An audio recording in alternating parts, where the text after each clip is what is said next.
Ustaz untuk menyampaikan apa yang perlu disampaikan. Falyatafaddal. Assalamualaikum warahmatullahi wabarakatuh. Bismillahirrahmanirrahim. Alhamdulillahi rabbil alamin, wassalatu wassalamu ala asyrafil anbiya wal mursalin, habibina maulana qudwatina uswatina wa sayyidina Muhammad wa ala alihi wa sahbihi ajma'in. Subhanaka la ilma lana illa ma 'allamtana innaka antal alimul hakim. Wa la haula wa la quwwata illa billahil aliyyil azim. Amma ba'du. Kita muliakan pengurusi majlis kita pada malam ini, yang kita kasihi seluruh sah kepimpinan Jabatan Kuasa Masjid Terbauk Bukit Tunggal, Kuala Terengganu, para imam, para bilal, tetamu Allah, hadirin hadirat muslimin muslimat sekalian. Kita ucapkan syukur kepada Allah kita dapat berkumpul pada malam ini dalam majlis ilmu. Mudah-mudahan berkumpulnya kita ini menarik rahmat dan barakah dari sisi Allah. Semoga apa yang kita buat ini dikira amal soleh yang akan ditulis dalam buku amalan kita, insya-Allah memberi kebaikan bagi hidup kita di dunia, dan kita harapkan sangat menjadi harta yang bernilai untuk kita bawa bersama-sama pada hari kita bertemu dengan Allah di yaumul mahsyar nanti, insya-Allah. Kita tazkirah dulu lebih kurang setengah jam, dan selebihnya untuk menjawab persoalan.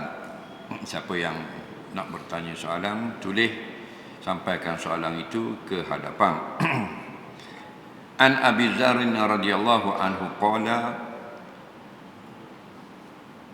Rasulullah sallallahu alaihi wasallam, ya Abu Dzar, uhibbuka wa usika alla tad'anna fi duburi kulli salatin taqulu Allahumma inni ala zikrika wa syukrika wa husni ibadatik, atau kama qala rawahu Abu Daud.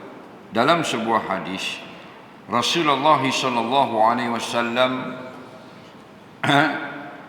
berkata kepada Abu Dzar, seorang sahabat Nabi yang terkenal radhiyallahu anhu,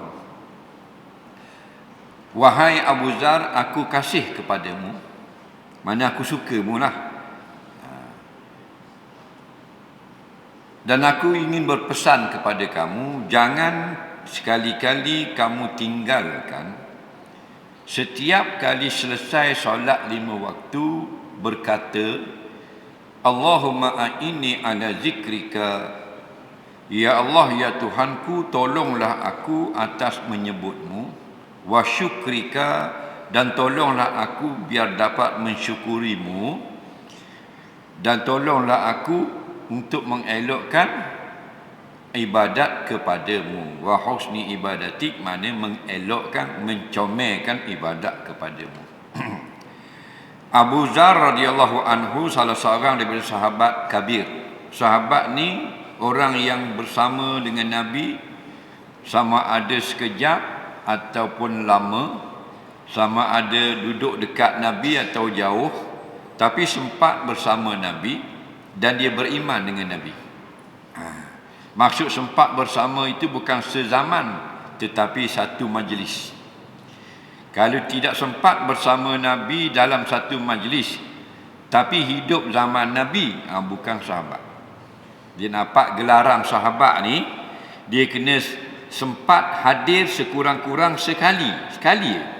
Dia hadir ketika Nabi ada di situ. Sama ada majlis itu Nabi yang pimpin, Nabi yang bercakap, atau majlis itu orang lain yang bercakap, Nabi ada di situ. Dikira program.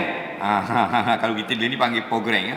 Kalau bahasa syarak dia panggil majlis.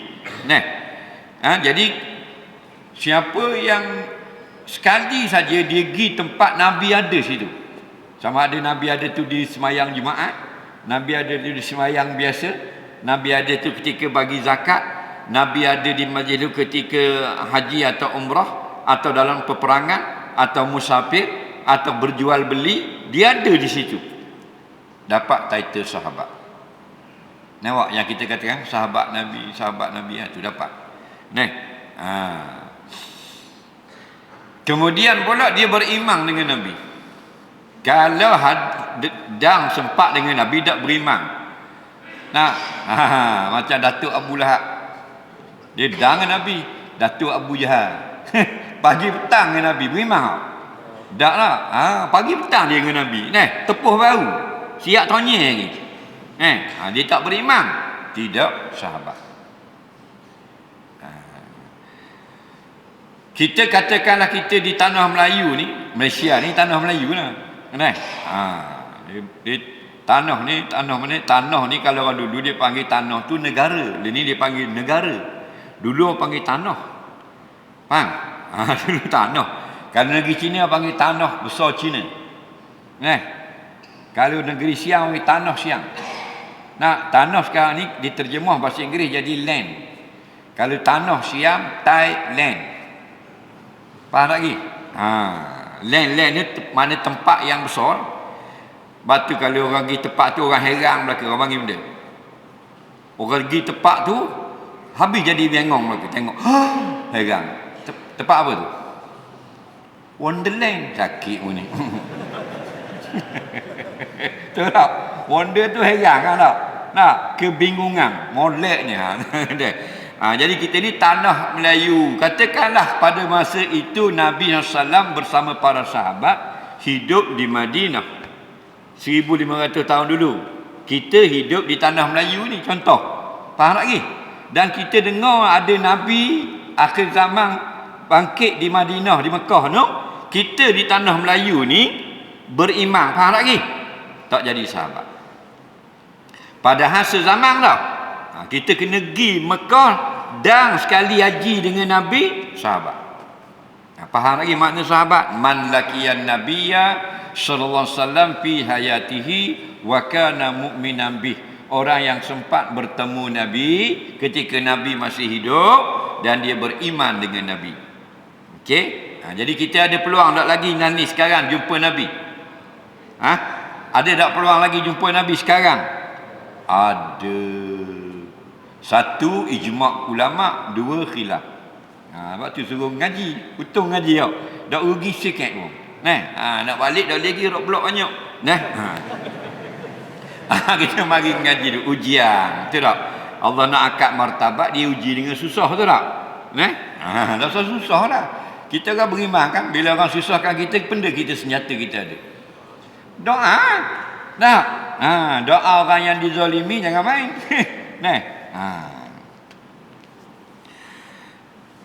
Sekarang masih ada lagi peluang jumpa Nabi. Satu, peluang itu ijma' ulama'. Yang kedua, ada perselisihan di kalangan ulama'.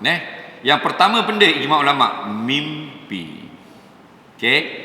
Ulama' berijma' sepakat bahawasanya tidak mustahil kita mimpi jumpa Nabi.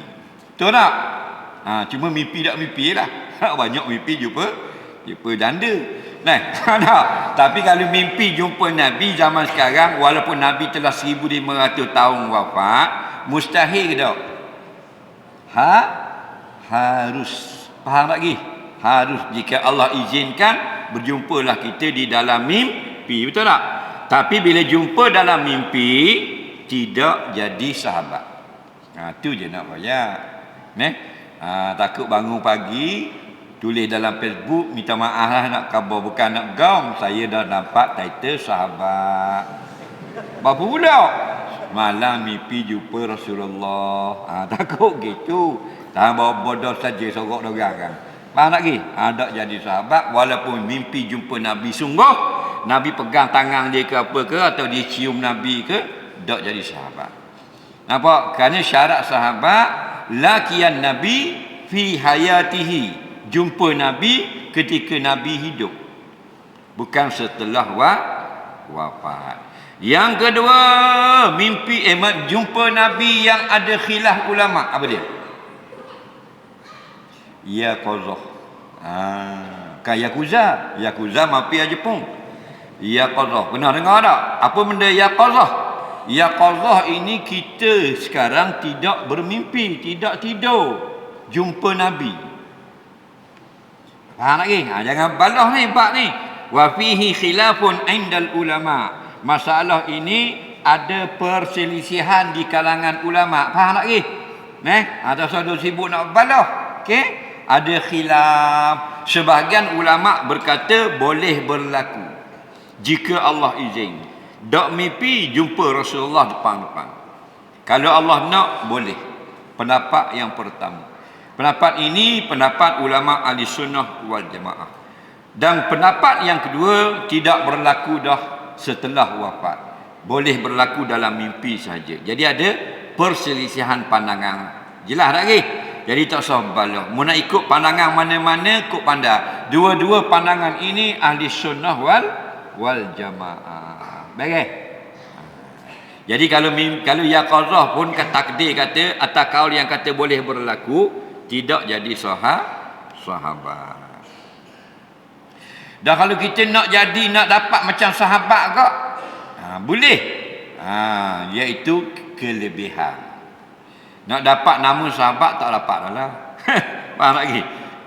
Sahabat ni sehingga dikatakan bila ijma' ulama sunat bila dengar nama Abu Hurairah, sunat kita kata radhiyallahu anhu.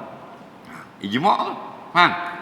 Dengar orang kata Aisyah berkata radhiyallahu anha. Dengar orang kata berkata Sayyidina Uthman bin Affan. Kita dengar ni ijma' ulama sunat jawab radhiyallahu anhu. Sehingga dalam khutbah Jumaat pun sunat kata menurut sebahagian fuqaha. Faham? Padahal tengah dengar khutbah tu diam. Betul tak? Tengah dengar khutbah diam. Tapi bila tukang khatib baca,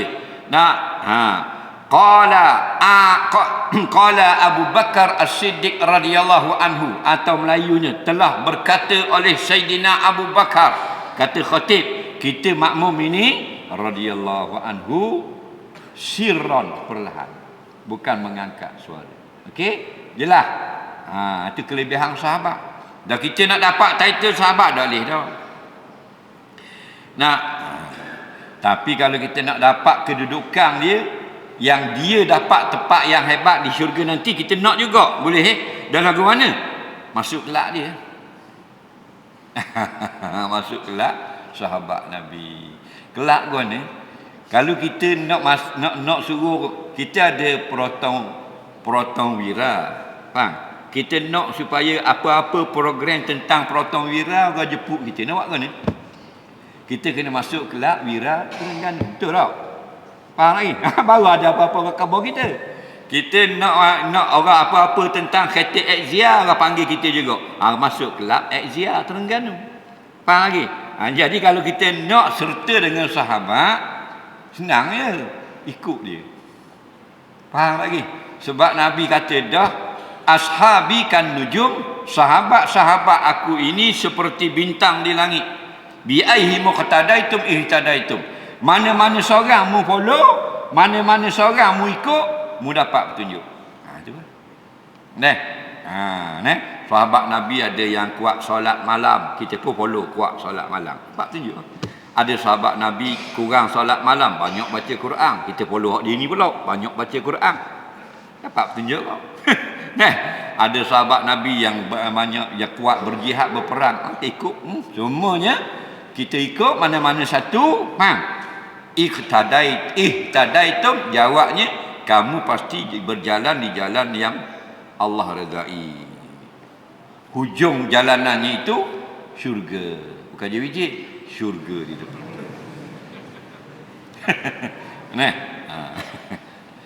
Baik. Balik kepada hadis, Nabi SAW kata, ya Abu Zarrin, wahai Abu Zar, uhibbuka, aku kasih kepadamu. Kalau terjemah letterik dia panggil terjemah bodoh. Direct terjemah, uhibbuka, aku kasih kepadamu. Takut kita kata kasih sama laki-laki pula, bukan. Maksud kasih dia itu macam sekarang ni, orang putih, I like you. Faham? Ada kadang-kadang diteka orang, dia kata I like you. Bukan nak nikah dengan you, suka awak pasal awak pandai begini. Jadi Nabi antara sahabat yang pernah dia kata aku kasih, Abu Zar radhiyallahu anhu. Ini hebat. Allah, kalau Nabi kata kita aku kasih kepadamu, tengok kita gong tak patut. Kita YB pun tak kata kita. Faham lagi? Siapa sini Perdana Menteri kata suka ke dia? Ada cakap kat tangan aku nak selfie dengan dia. Faham lagi? Betul tak? Ni Nabi kata, ya Muaz, uhibbuka. Wahai Muaz, aku kasih kepadamu, boleh nak terjemah? Aku sayang kepadamu pun boleh, aku menyukai kamu pun boleh. Boleh belaka. Usika, dan aku nak berpesan kepadamu. Usika maknanya aku berwasiat. Kalau Arab, wasiat itu terjemah Melayu, aku nak berpesan kepadamu. Kalau sekarang dipanggil tausiah. Okey? Datangnya ulama asatiza, tok-tok guru, dia mari di masjid, kadang-kadang kuliah, kadang-kadang tazkirah, kadang-kadang ceramah, kadang-kadang khutbah, kadang-kadang tausiah. Nampak? Manusia biar kita dapat membezakannya. Tazkirah maknanya memberi ingatan. Tausiah memberi pesanan. Kuliah pengajaran yang bersambung-sambung sampai khatam. Ceramah, khutbah maknanya penyampaian yang berbentuk agama. Nampak? Kan boleh beza? Jadi lain kali kita boleh beza apa dia ceramah, bezanya dengan tazkirah. Apa beza tazkirah dengan tausiah? Tazkirah malam ini bertajuk alam barzakh. Tazkirah peringatan. Tausiah tentang fitnah dunia. Itu kan sesuai. Okey. Kuliah bawa kitab. Nampak? Kita sambung kuliah malam ini muka surat 8 baris yang kelima daripada atas. Itu kuliah. Kita pergi di universiti kuliah juga. Pengajian yang bersambung-sambung. Anak kita masuk sekolah tu kuliah tu. Kemarin muka 12, esok muka 13. Okey. Ya Muaz, hibbuka wa ahushika, wahai Muaz, aku sayang kepadamu, aku nak berpesan kepadamu, la tada'anna, jangan sekali-kali. Kalau bolehlah, janganlah sekali-kali kamu tinggal. Nampak? Fi kulli duburi salat, pada setiap dubur solat. Dubur ni dubur, faham lah. Dubur benda mana? Kita hak berok tu lah. Dubur makna di belakang. Okey? Sebab tu kita berok kat belakang. Aku panggil dubur juga. Tapi kalau fi duburi kulli solat, maknanya di belakang semayang 5 waktu. Kan dia ada depan, dia ada belakang. Mana depan? Allahu Akbar, tu depan semayang. Belakang, Assalamualaikum warahmatullahi. Belakang. Lepas belakang. Maksudnya, wahai Muaz, setiap kali habis semayang 5 waktu, membacalah doa ni. Itu maksud dia. Faham? Kerana Nabi berzikir, Nabi bertasbih sebelum salam ke lepas salam. Nabi berzikir sebelum salam, lepas salam. Lepas salam lah. Dalam hadis yang lain Nabi kata, man sabbahallah fi duburi kullil maktubat salasan wa salasin wa hamidallah salasan wa salasin wa kabbarallah salasan wa salasin. Barang siapa yang bertasbih berkata subhanallah lepas setiap kali habis mayang 33 kali, dan dia kata pula puji Allah 33 kali, kemudian dia kata Allahu Akbar 33 kali. Itu maksudnya lepas mayang.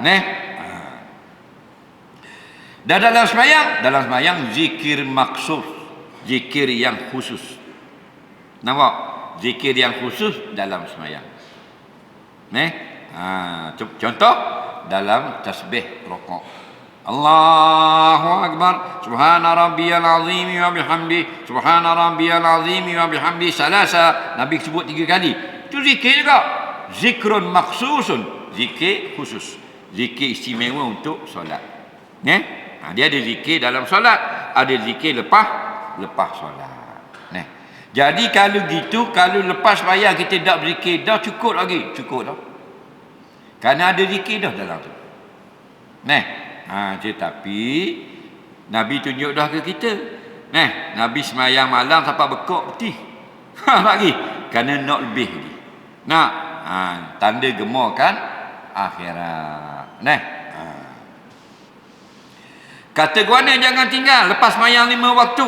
Mu kata gini, wahai Muaz, Allahumma a'inni ala zikrika wa syukrika wa husni ibadati. Ramai kita tengok masjid-masjid, surah-surah kampung bandar, tu imam baca doa ni, betul tak? Allahumma a'inni ala zikrika wa syukrika wa husni ibadati. Ya Allah, ya Tuhanku, tolonglah aku biar aku bersyukur kepadamu, dan tolong aku biar aku dapat berzikir menyebutmu, dan tolonglah aku biar aku dapat jadi molek lagi ibadat kepadamu. Mula dengan Allahumma ni maksudnya ya Allah. Ya, banyak kata imam di doa nak Allahumma a'inna, Allahumma fil lana. Nah, Allah tu ya Allah, humma mana wahai, Allah wahai. Dia terbalik. Wahai Allah, ya Allah. Allahumma a'inni, apa mana? Tolonglah aku. Nampak? Kerana kita akidah Ahlussunnah wal Jamaah sentiasa perlukan pertolongan. Di sini ternapinya mazhab sesat Qadariyah. Qadariyah tak perlu pertolongan Tuhan. Kita buat molek ikut sikit garanti jadi. Itu Qadariyah. Ramai pegang lagu tu ni. Qadariyah ni orang kafir. Fasiliti cukup, alat-alat kelengkapan cukup belaka, garanti berjaya punya. Dia tak ada Allah di belakang. Ahlussunnah wal Jamaah, alat mesti molek, mesti sempurna, tetapi yang menjayakan Allah. Kalau Allah dah izin, tidak berjaya. Faham lagi? Qadariyah dah, kalau pitih banyak dalam bank, kita ada masuk insurans nyawa, maka tak bimbang dah masa depan kita, kerana kita ada bekalan cukup dah. Lupa Allah yang memberi pertolongan. Situ Qadariyah. Orang beriman lagu mana? Orang beriman pitih banyak, ya, lebih baik daripada tak ada pitih. Buat simpanan lebih baik pada tak ada simpanan. Tetapi bukan duit yang menjamin kita. Allah, serah pada Allah, masuk insurans nyawa, kemudian serah pada Allah. Faham lagi? Itu Ahlussunnah wal Jamaah. Qadariyah dah, insurans nyawa siap belaka dah, pitih banyak dalam bank, anak-anak kerja makan gaji belaka dah, garanti senang ibu bapa masa hadapan. Kafir. Lepas tu penting kena mengaji. Kafir guna pula. Dan Nabi kata, Al-Qadariyatu majusu hadhil ummah. Pegangan Qadariyah adalah dalam seperti agama kafir majusi dalam umat Muhammad. Dah. Situ nak mengaji, nak suruh beza. Bila mengaji baru kita terbeza. Kerana perbezaan itu kadang-kadang makruh saja. Tapi kadang-kadang perbezaan itu menyebabkan lari iman kita. Ramai dia pegang dia ni. Anak dia 5 orang makan gaji belaka dah, beres dah. Tak susah dah masa depan. Faham? Jangan. Yang jamin masa depan Allah. Bukan pitihmu, bukan kerja makan gaji anakmu. Jangan kafir dia pegang dengan alat, pegang dengan harta. Sebab tu bila tidak berjaya, bunuh diri. Hak tak bunuh diri, marah Tuhan. Sebab apa? Dia buat molek dah, tak berjaya juga. Faham lagi? Yang menjayakan Allah. Kita berusaha, lepas berusaha serah pada Allah. Seorang laki-laki dia masuk dalam masjid, uta dia lepas gitu. Nabi kata, Kil, kuci dulu, ikat lu uta kat kiri lari kan. Dia kata dia serah pada Allah. Salah. Kita ni akidah dan syariat. Dua biarlah seketok. Faham? Bahagian dalam, bahagian luar. Seluar dalam, seluar alik luar. Seluar dalam pakai alik dalam. Seluar luar pakai alik luar. Faham? Hak luar kena ada, hak dalam mana? Serah pada Allah. Hak luar kuci. Kita kuci RZ. Tak mau biar orang curi. Tapi dalam hati bukan kuci yang jaga, Allah yang jaga. Itu orang beriman. Kita orang iman saya lebih kuat, tak payah kuci. Anak kuci hidup, motor duduk di anda anak kuci. Serah pada Allah. Tu bangang. Faham lagi? Nabi marah. Nabi kata kuci dulu, ikat dulu uta tu, baru serah pada Allah. Jelas situ syariat Nabi. Hidup kita akidah dan syariat. Faham lagi? Jangan buat hak bahagian dalam pakai alik luar, jadi Superman. Tengok Superman kan? Luar alik dalam dia pakai alik luar. Benda hak dalam pegangan buh luar. Benda luar pakai alik dalam mesti ketang habis. Nah, kena faham baik-baik. Allahumma a'inni, kita, ya Allah tolonglah aku. Bermakna kita sentiasa perlukan pertolongan, walau hebat mana lagu mana pun perlu pertolongan. Nah, ni Allah tolong kita malam ni. Boleh duduk dalam masjid. Nah, tempat terbaik di bumi. Ni kita boleh duduk tempat terbaik di bumi. Banyak tempat-tempat indah dalam dunia ni. Kota New York. Nampak? Dah di kaki Gunung Fuji. Olah tempat tu. Apa benda ni? Disneyland, kota Paris. Oh, nampak? Comel-comel belaka. Tapi tempat terbaik masjid. Nabi kata khairul buq'ati fil ardi masajiduha. Tempat terbaik yang ada di bumi masjid. Jadi Allah tolong kita malam ni boleh mari di masjid. Dan setiap malam dapat pertolongan Allah. Kalau Allah tak tolong kita malam ni, duduk di mana kita? Duduk rumah. Duduk tengok TV dengan bini. Pang sambungan hak semalam, Ero nak kena cekek dia tu kopek. Sama tak? Padahal gitu jelah. Pasal apa? Tak dapat pertolongan. Kita seorang ni dapat pertolongan. Ada kadang-kadang kita seorang saja. Pas mana masa ni abang kita. Kakak kita hak 2 orang lagi masa ni di mana? Adik kita laki-laki 3 orang di mana masa ni? Betul tak? Kena fikir tak? Kadang-kadang kita tengok dalam, kita seorang je malam-malam duduk pergi masjid. Abang kita tak pergi pun. Duduk sibuk ke membanyakkan harta. Sampai mana? Sampai mati. Alhaakumut takasur hatta zurtumul maqabir. Telah melalaikan ramai di kalangan kamu, membanyakkan duit, membanyakkan harta sampai diusung ke dalam lubang kubur. Jadi kena berjuang, berjihad lagi agar semua adik-beradik kita kasih kepada masjid. Betul tak? Ini senang atau wasai. Malam ni kuliah, malam ni malam ni. Biar mari tak mari suku kira. Share. Tolonglah aku ala zikrika. Ya Allah, ya Tuhanku, tolonglah aku ala zikrika, atas dapat menyebutmu. Orang yang selamat, orang yang ingat Allah. Bila kita ingat Allah, 2 perkara kita akan datang. Yang pertama, datang rasa cinta kepada Allah. Yang kedua, datang rasa takut kepada Allah. Siapa yang sudah datang rasa cinta dan takut kepada Allah, dia akan mendekati Allah. Kalau kita takut pada hantu, kita lari koh jauh. Tapi kalau kita takut kepada Allah, kita mari koh dekat. Itu beza dia. Jadi Tuhan ke hantu? Hak mana semuno? Kamu pilih Tuhan ke hantu? Satu huruf, satu kalimah. Kalau baca Tuhan, kalau mau pusing jadi hantu. Nampak tak? Nampak tak? Jadi kalau masjid tak mari, rumah hantu pergi. Pampai rumah hantu apa ya? Kadang-kadang dia orang buat macam gatu lah rumah tu, dia buat ngosek. Masuk tu, apa ya? Cakap masuk dalam 10 ya? Dia aja masuk, tak tahu. Nampak tak? Bukan marah hiburan, tidak. Tapi hak marah tu rumah hantu pergi. Rumah Allah dah mari. Tak? Jadi hamba hantu, tidak hamba Allah. Nampak tak? Hantu pula tu ni usik sama diri. Masuk atu juga. Zaman budak-budak dulu tengok main patah. Ingat tahun 80-an. Dulu 3 ya sakit, 2 ya. Masuk. Pasal budak-budak jadi atu tu budak ledang. 7 ya jadi atu poh. Daripada garik sampai 12 malam 7 ya. Peluh berjeruk. Pakai guni macam gatu. Nak aguan ni.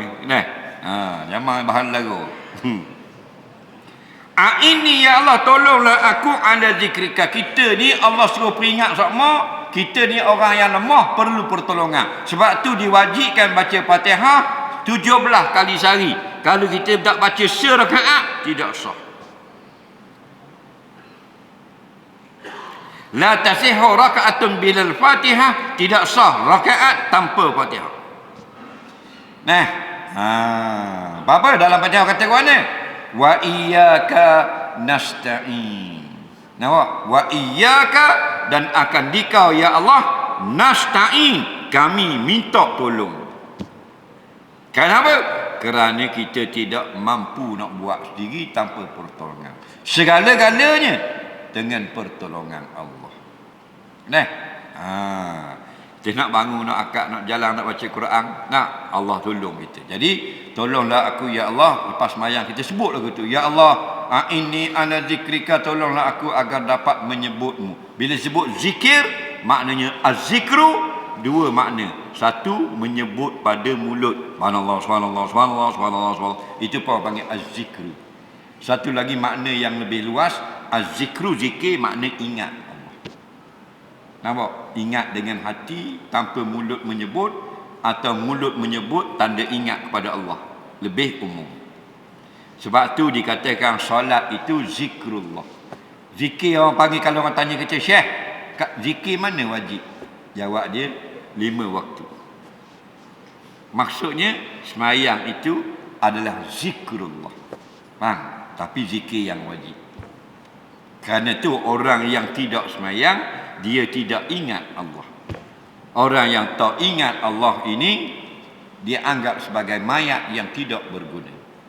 Sebab tu Nabi pernah sebut dalam sebuah hadis, masalul ladzi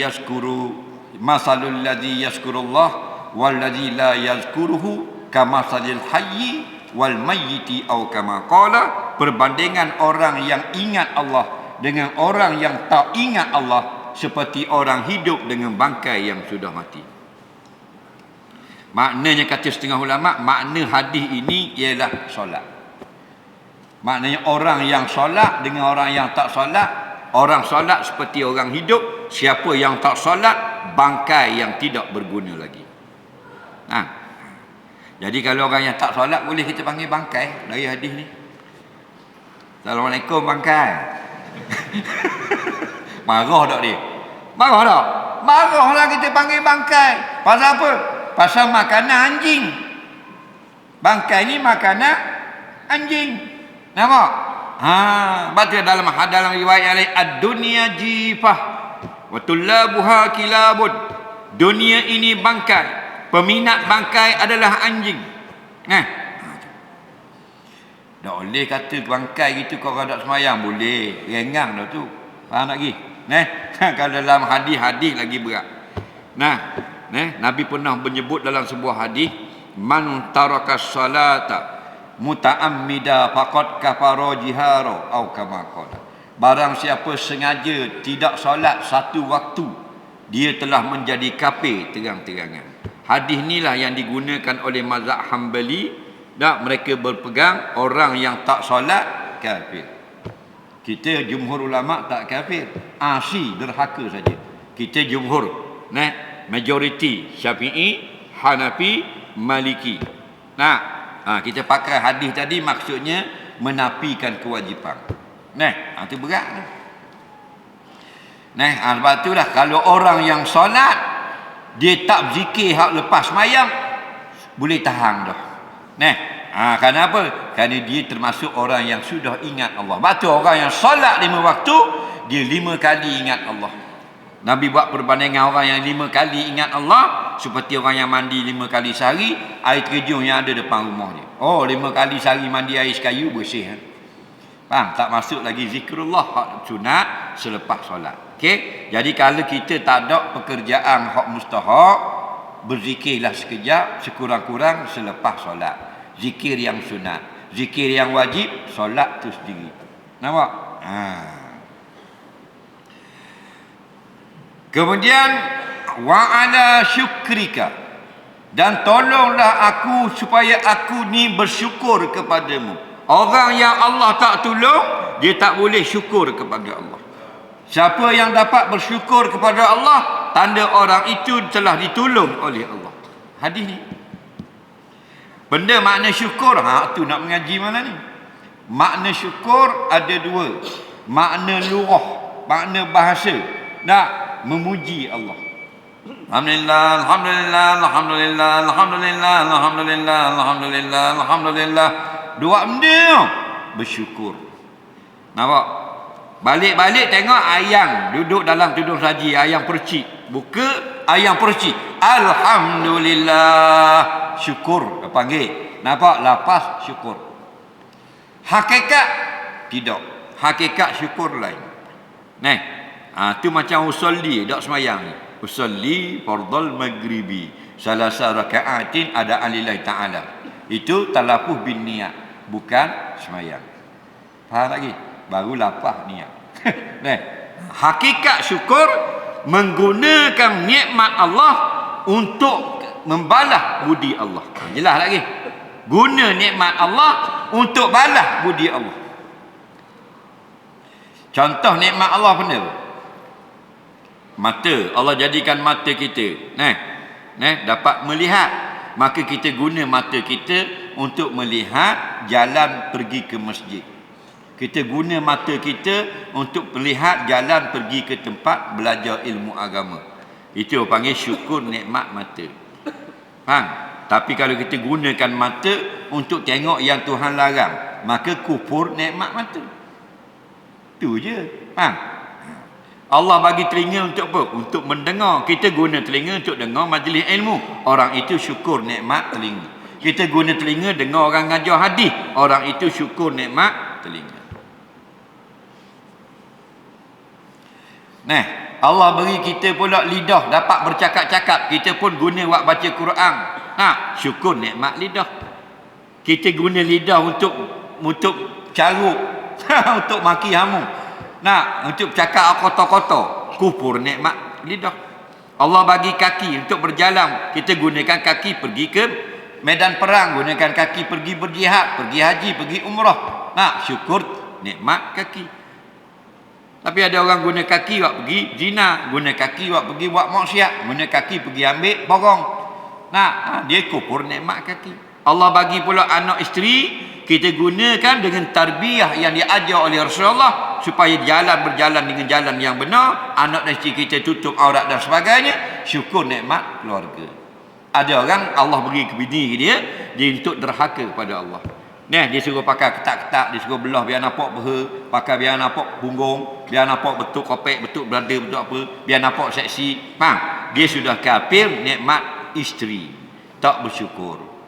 Allah beri duit, dia guna untuk sedekah, dia syukur. Allah beri duit buat beli pay kuda, dia kufur. Ada orang guna duit untuk derma, ada orang guna duit untuk tikar nombor ekor. Jadi kalau kita guna nikmat Allah untuk perkara yang Allah suruh, maka orang itu bersyukur. Kalau kita guna nikmat Allah bagi untuk perkara yang Allah marah, orang itu kufur. Jadi kita boleh pilih nak syukur atau nak kufur, silakan. La in syakartum la azidannakum wa la in kafartum inna azabi lasyadid. Allah jelaskan dah. Okey, mu boleh pilih. Kalau mu bersyukur, aku tambah nikmat aku. Kalau mu kufur nikmat, aku azabmu lagi parok di dalam api neraka. Jadi pilih. Nak pilih heaven ke hell? Syurga atau neraka? Sini tempat ngundi, menak mana? Faham lagi? Dan kalau gitu, yang sebut alhamdulillah ramai, yang syukur dengan segala nikmat sungguh-sungguhnya tak ramai. Daripada itulah wa qalilum min ibadiyas syakur. Terbitnya ayat sedikit sungguh hamba-Ku yang bersyukur. Kalau yang alhamdulillah ramai, alhamdulillah.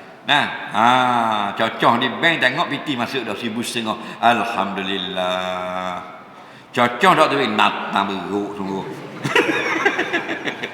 Faham lagi? Buka tidur haji tengok ayam golek. Alhamdulillah. Buka tidur haji tengok ikan kering. Datang ikan kering, nak nari ikan kering. Faham lagi? Itulah kita tu, syukur kelas kita. Kelas-kelas Nabi dia lain. Orang dulu-dulu orang yang dekat dengan Allah, orang muqarrabun, Allah beri susah tu dia terima kasih. Allah beri sakit dia terima kasih. Sebab apa? Kalau sakit terima kasih. Bila aku sakit, aku tak boleh nak pergi buat maksiat. Oh, terima kasih ya Allah. Kan pelik tu orang sufi dia pelik je kan. Faham tak lagi? Nah, lepas tu kita berjalan ni bukan dengan sufi, berjalan dengan syariat. Sufi itu adalah amalan individu. Okey. Orang dulu-dulu kalau tak sakit susah hati. Kalau niaga kau laku kau susah hati. Guana laku semua ni berat ni. Aku bimbang ni, aku takut ni. Faham? Kita nak mana? Nak laku semua ke tak laku? Nak laku semua. Nah, bila dah laku je, ada orang sihir ni main sihir. Dia niaga masa dia laku senyap tak bising. Masa laku 3 tahun kedai dia tak bising, senyap je. Masjid baru bang 350,000, buat rumah 3 cakap. Dapat tuang tak larat nak naik cakap 3. Bang tingginya rumah. Senyap je. Buat apa? Kedai dia laku 15,000 sehari jualan. Sehari 15,000 jualan. Betul tak? Tapi masuk tahun keempat tak laku dah. Dia kata ada ni jahat ni sakit hati. Main sihir. Sihir korok tu. Faham lagi? Nampak? Sihir tu boleh berlaku tapi biar ada burhan, ada tanda. Jangan asal tak laku sihir. Faham? Sihir tu boleh berlaku. Faham? Tapi ada bukti. Baru kita kata sihir. Faham? Ni asal tak laku sihir. Apa masa laku tak kata kena sihir? Kata laku lah. Bimbang ni. Apa aku takut orang sihir je. Mainan sihir tu. Sihir kau ni pula. Dok pasal kau laku nak ni. Ada gitu. Nampak tak? Tak? Laku senyap je. Bila tak laku dia salah kat orang tu. Dia manusia. Jadi orang dulu-dulu, orang yang dekat dengan Allah dia takut kan. Warna sehat tak sakit semua ni. 3 tahun dah tak demam ni buat apa ni. Sebab Nabi kata orang yang demam Allah ampun dosa. Orang yang tercocok duri pada jarinya kafarah dosa. Tiba-tiba sihat semua. Bimbang kau. Nak tak kita sihat semua? Apa ni kita nak sakit dengan sihat semua?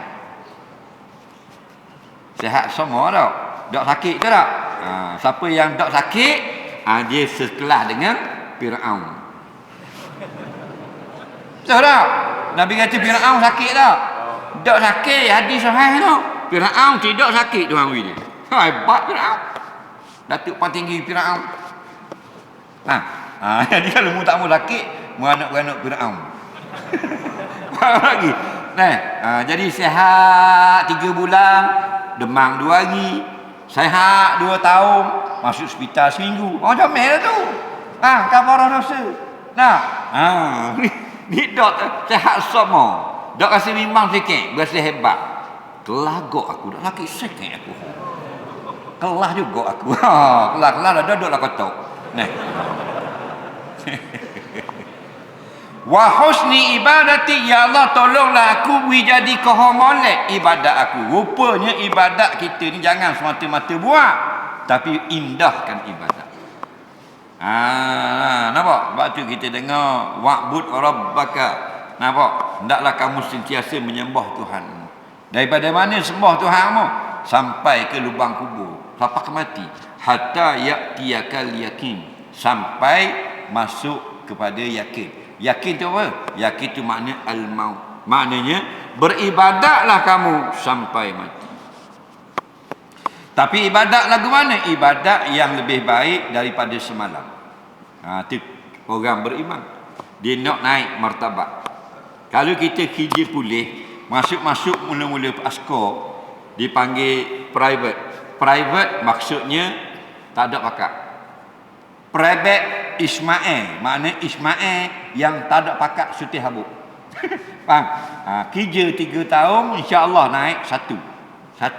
Satu dia panggil benda Lance Corporal. Okey? Kerja 5 tahun lagi 2 Corporal. 7 tahun lagi kerja, kalau nasib baik 3 check out itu Sergeant.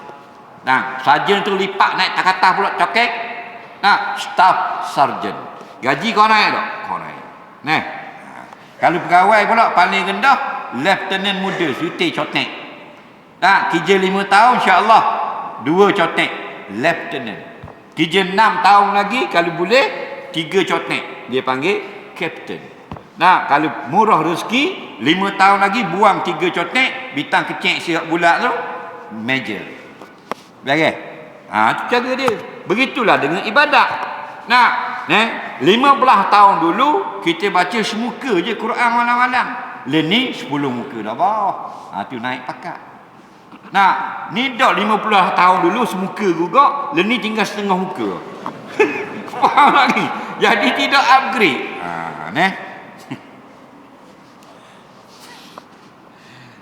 Sembahlah Tuhanmu, nak seolah-olah kamu melihatnya.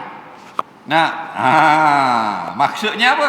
Maksudnya kata Imam Al-Ghazali rahimahullah ta'ala, ya ini kita dengan penuh rasa kehadiran, hati tidak ke mana-mana. Jika kamu tak mampu beribadat seperti melihat Allah, naklah kamu ketahui fa innahu yarak, Allah itu melihat kamu. Jadi kita makam mana yang kita mampu? Makam yang kedua lah. Makam yang pertama tak mampu kita seperti melihat Allah. Makam yang kedua, kalau kau tak mampu yang pertama, ambil martabat kedua, fa innahu yarak, maka sungguhnya Allah melihat kamu. Bila Allah melihat kamu, maka kata Imam Ghazali, fa ahsin ibadataka, cantikkanlah ibadatmu kerana Allah melihat kamu. Bila sebut ibadat, jangan nampak solat, segala ibadah, dengan wuduknya, dengan solatnya, dengan dermanya, dengan mengaji Qurannya, dengan adil majlis ilmunya, dengan iktikahnya, dengan puasa, biar semakin indah, semakin cantik. Dalam suatu hadis Nabi kata, man tawadda'a fa ahsana wudu'ahu, barang siapa mengambil wuduk lalu fa ahsana, bukan ambil wuduk saja, dia mencantikkan wuduknya, saqatat khatayahu min kulli jasadihi au kama qala, maka bila dia ambil wuduk, dia cantikkan wuduk, gugurlah semua dosa daripada badan dia. Dia basuh muka, gugur dosa muka. Dosa muka ni mana? Muka ni daripada mata ni duk tengok punggung orang puang dengan lidah masa dia koma ni, lidah yang jahat, gugur dosa. Tangan pegang benda yang tak baik, kaki pergi melangkah ke tempat yang lara dan sebagainya, dengan wuduk. Tapi man tawadda'a wa ahsana wudu'ahu, siapa mengambil wuduk, diperelokkan wuduk. Sebab tu kita solat, biarlah semakin hari semakin molek solat. Nabi dia akad takbir, dia buat molek. Kerana Nabi SAW kata Abdullah bin Umar, iza qama ila solah, apabila Nabi berdiri nak mulakan solat, qala, Nabi berkata jelas, Allahu Akbar. Nabi kata jelas 8 huruf, alif lam lam ha, alif ka bara, Allahu Akbar. Wa rafa'a yadayhi hazwa mankibaihi, Nabi akak dua tangan ni betul-betul sampai ke atas bahu ni. Dalam hadis yang lain, jari-jari atas ni Nabi sama ereh dengan atas telinga, ibu jari Nabi sama ereh dengan cuping bawah kiri, cuping telinga ni. Faham? Gitu. Kita tak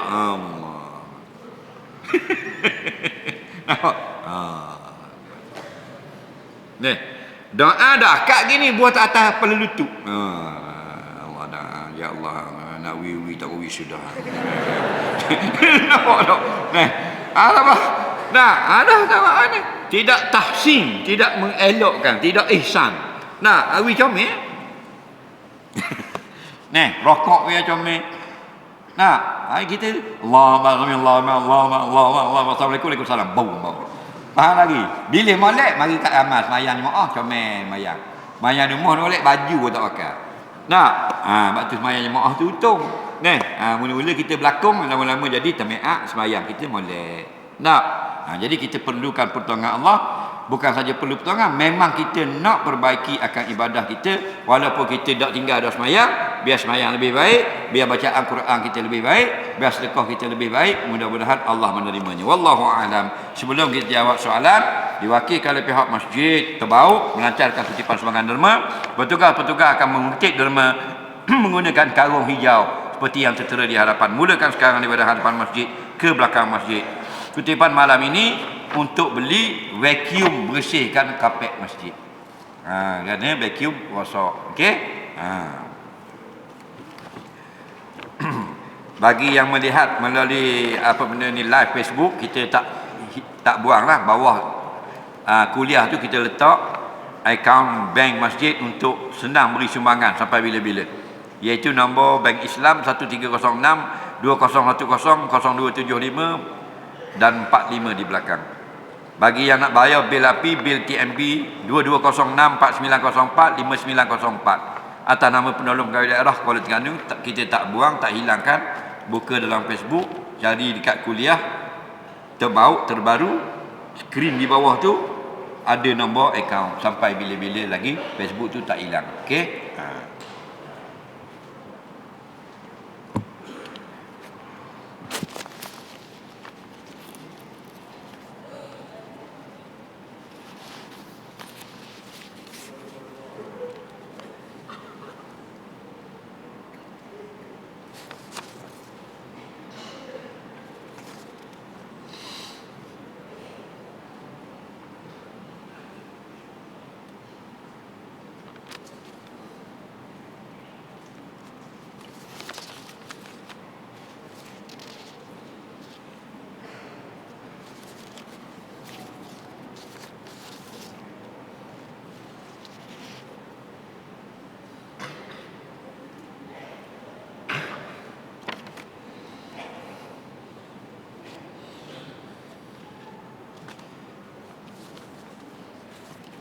Baik, sambil-sambil kita beri sumbangan derma untuk beli vacuum masjid, kita tengok soalan orang Bukit Tunggal, orang Terbau.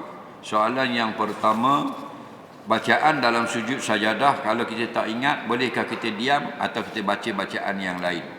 Bila kita sujud sajadah, maka sunat kita membaca di dalam sujud. Bukan wajib membaca, sunat membaca. Ya, kita baca semua sajadah wajah lillazi khalaqahu. Aku sujudkan muka aku ini menghinakan diri aku, memuliakan Tuhan yang telah mencipta aku.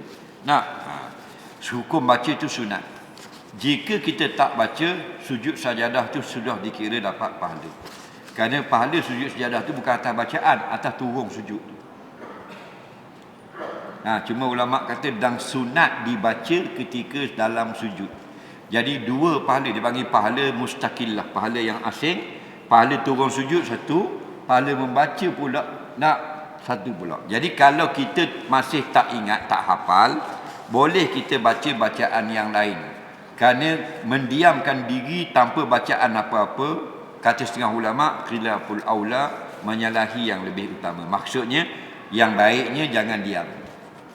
Jadi kalau tak ingat lagi, boleh kata subhanallah atau subhana rabbiyal a'la.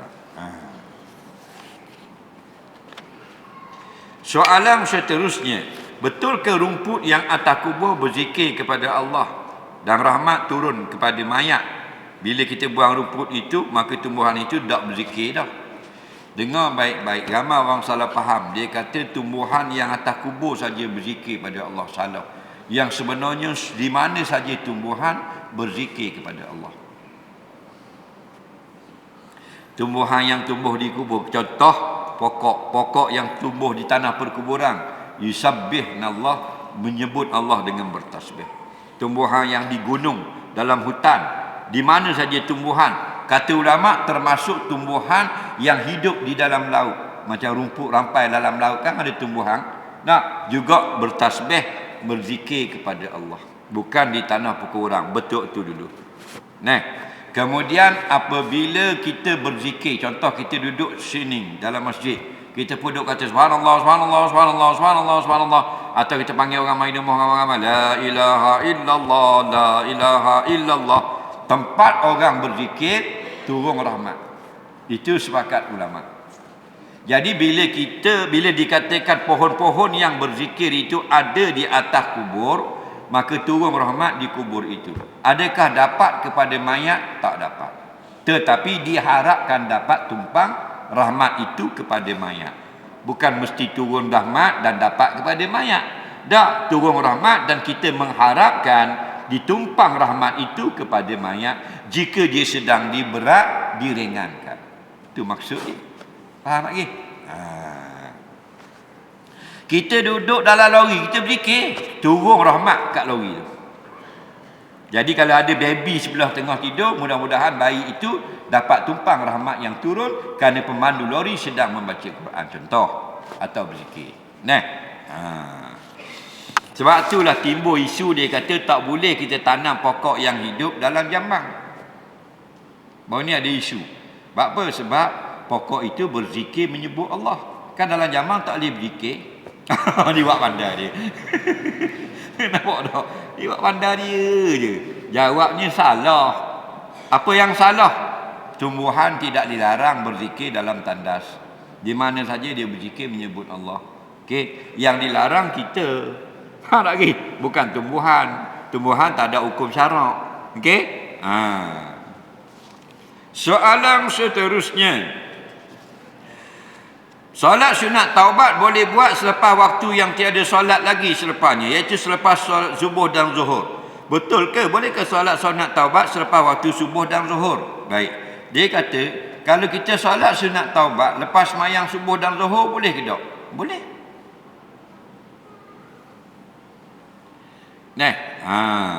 Boleh. Semasa nak betul, bukan lepas solat subuh dan zuhur.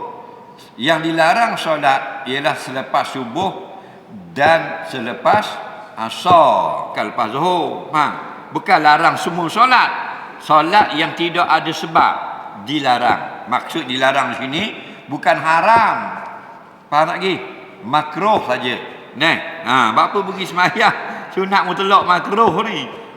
Nabi kata la salata ba'da subhi wala salata ba'da al-ashri. Tidak ada solat selepas subuh dan tidak ada solat selepas asar. Tapi kalau ada hutang boleh je. Contoh, kita nak pergi sembahyang subuh, sembahyang sunat subuh dulu. Bila kita masuk dalam masjid, orang qomat. Allahu akbar. Dah tak sembahyang sunat. Tak dah lah. Kita pun sembahyang subuh dulu fardu. Lepas salam sembahyang subuh, kita sembahyang sunat subuh. Boleh. Faham tak lagi? Jadi ada sebab tak? Ada sebab.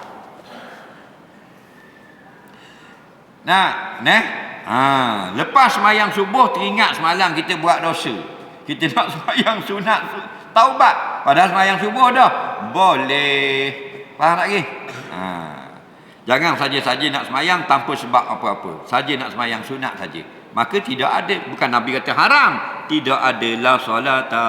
Tak ada dah solat-solat sunat selepas solat subuh. Tak ada dah solat-solat sunat selepas solat asar. Maknanya lepas subuh berehatlah berzikir. Lepas asar berehatlah pergi main bola contohnya. Tak? Nanti ada solat pula masuk maghrib. Tapi orang ni dia solat ada sebab. Boleh. Solat tahiyat masjid boleh. Solat hajat. Solat apa? Solat apa benda ni? Taubat boleh. Solat qada boleh. Bolehkah kita pegang Quran yang ada terjemahan ayat Quran tanpa ada wuduk? Contoh seperti di bawah. Ayat Quran terjemahan di tepi. Dia lukis gambar. Dengar baik-baik. Kalau bukan ada terjemahan Quran betul mushaf, semuanya ayat Quran.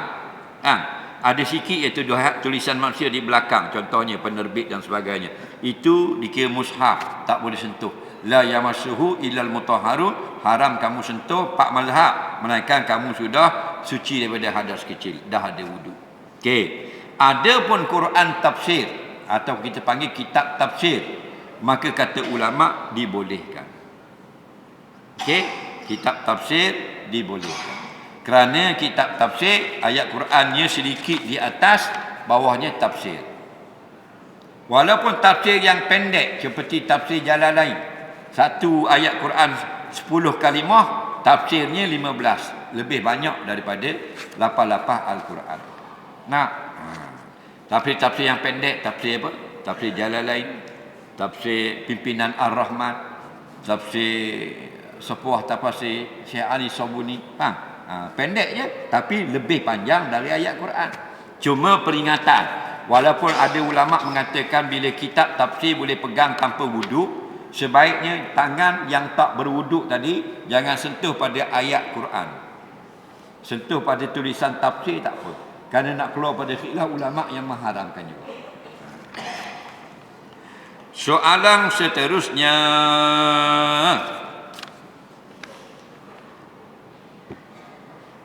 Apakah hukum kerja sebagai mu'andam? Make up artis untuk cari makan. Ada orang kata haram, ada orang kata halal. Mana satu betul, Ustaz? Jadi mak andam. Jadi awak ni perempuan ke laki-laki? Mak ni laki ke puan? Perempuan. Tapi sekarang mak lelaki. Okey, kalau mak pahala perempuan, andam maknanya menyolek orang, menghiaskan muka orang. Okey, bila awak mak perempuan boleh, awak boleh hias perempuan. Kerana dalam berhias itu awak menyentuh kulitnya. Takkan awak buluh dari jauh gitu. Pegang muka, pegang hidung, pegang mulut, pegang tekak, betul tak? Maka pegang memegang ni perempuan sama perempuan halal ke haram? Halal. Jadi kalau awak mak sungguh, betul-betul mak perempuan, boleh andam perempuan. Tapi ada setengah mak andam itu dia tidak mak. Suaranya keras. Pusing ada dekat. Nak betul muka. Nampak tak? Benda tu. Laki ke puan? Laki. Laki-laki yang berwatak perempuan. Itu mak ke benda? Mak capur-pur nak saja berpayah. Itu laki-laki menyupai perempuan. Lepas tu pegang perempuan. Haram. Okey. Laki-laki boleh pegang lelaki, perempuan boleh pegang perempuan. Itu nisbah pegang. Kedua pula, okey, walaupun dibolehkan awak perempuan menyolek perempuan artis, tapi apa tujuan pula artis itu? Tujuan dia nak buat benda yang haram. Maka haram kamu tolong solek dia. Tapi tidak semua perbuatan artis itu haram. Ada perkara yang harus pada syarak. Jadi kalau awak make up dia nak buat benda yang harus. Kenapa awak make up artis ni? Kerana dia nak balik kat suami dia suka tengok dia lawa. Dia pun cantikkan muka perempuan artis itu. Boleh, kerana nak tunjuk pada suami. Tapi kalau artis itu nak masuk pertandingan joget perempuan ni mempergayakan bentuk badan dengan macam-macam aksi di hadapan khalayak laki-laki bukan mahram, haram. Maka jangan tolong orang yang berbuat dosa. Wala ta'awanu 'alal ismi. Jangan tolong benda dosa. Situ kena faham. Hukum pergi ke tempat yang dilaknat oleh Allah. Dalam Quran, dalam hadis banyak tempat-tempat dilaknat, termasuk negeri-negeri yang dilaknat, negeri kaum Ad, negeri kaum Samud. Apa benda ni? Laut mati, Telaga Barhud. Jadi tempat-tempat lagu tu kata ulama makruh kita ziarah. Yang sunat kita ziarah masjid-masjid dalam sejarah, masjid-masjid yang tak sejarah pun sunat juga. Apa ni, kubur orang Islam, orang soleh, kubur para nabi, para awliya, itu sunat. Tempat-tempat hebat dalam Islam, Gunung Uhud, Gua Hira, itu orang ziarah. Dia pergi laut mati, kena laknat. Siap bawa cucu mandi. Lagi. Jadi tempat tu suai. Lagi siap balik minum, anak nak periksa ambil air laut mati. Jadi majar terus periksa. Kan dalam kitab-kitab kata boleh masuk ke negeri yang dilaknat dalam sejarah, tapi dalam keadaan tunduk kepala dan rasa takut kepada Allah dan ingat tentang azab Allah yang berlaku suatu ketika dulu. Boleh bukan tak boleh? Tempat sejarah. Tapi tidak disuruh. Kalau pergi juga makruh. Soalan seterusnya.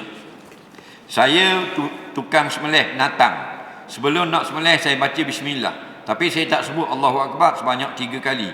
Kawan saya cakap, adakah tukang sembelih tidak boleh makan daging itu sebab tak sebut nama Allah 3 kali? Tolong jelaskan. Baik. Dia ni sembelih binatang, sembelih ayam. Tapi dia kata bismillah. Bismillahirrahmanirrahim, dia pun sembelih. Kawan dia kata tak boleh makan. Faham? Pasal apa tak boleh makan? Pasal dak kata Allahu Akbar 3 kali. Betul tak? Betul. Mu sembelih kawanmu pula.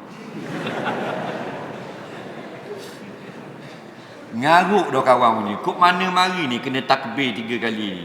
Mana ada ulama kata kena takbir? Bismillah itu pun sunat. Faham? Sembelih ayam itu perkara yang baik pada syarak, yang tak ada salahnya. Kalau kita tak kata bismillah, kurang keberkatan.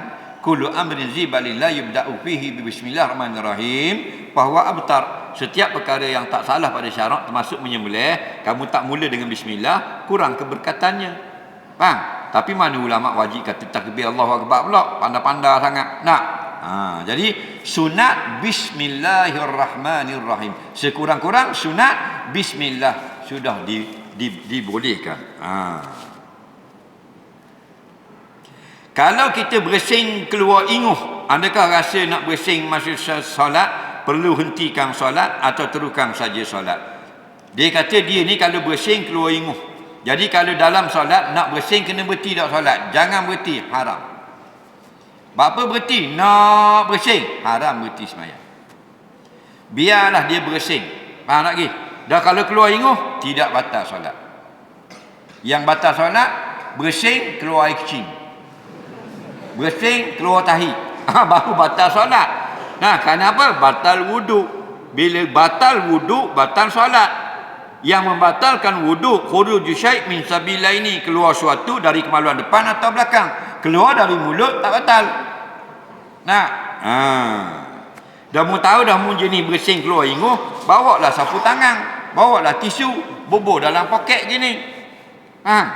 Bila berasa nak bersih ni, tahap dengan ni tisu, dapat inguh banyak, boleh kocek mula. Jangan kocek orang sebelah, kocek mu.